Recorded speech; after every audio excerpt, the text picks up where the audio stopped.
সফলতার আজকের এই দিনে আমাদের উপজেলার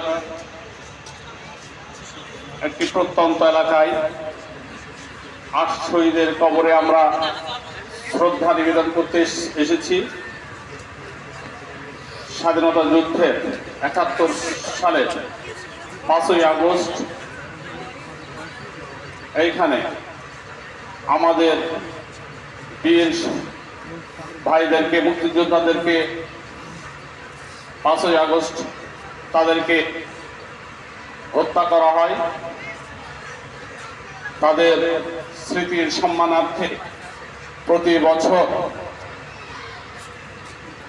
আমরা আমাদের জাতির এই অহংকার, আমাদের বীর সন্তানদের শ্রদ্ধা নিবেদনের জন্য আসি, সেভাবে আজকেও এসেছি। আমাদের আগামী দিনগুলো স্বাধীনতা যে স্বাদ, যে সফলতা, সেগুলো যেন আমরা বাংলাদেশের ভিতরে বৈষম্যহীনভাবে সকলের কাছে পৌঁছাতে পারি।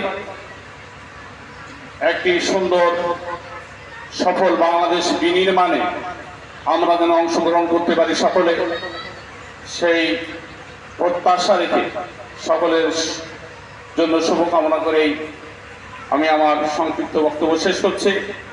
বিশেষ করে আজকে নবাগত ইউনো মহোদয় এসছেন, নবাগত আমাদের দামোদর ভারপ্রাপ্ত কর্মকর্তা এসছেন, তাদের প্রথম দিন আজকে এখানে।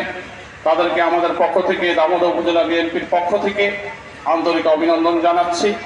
ধন্যবাদ সকলকে। আসসালামু আলাইকুম।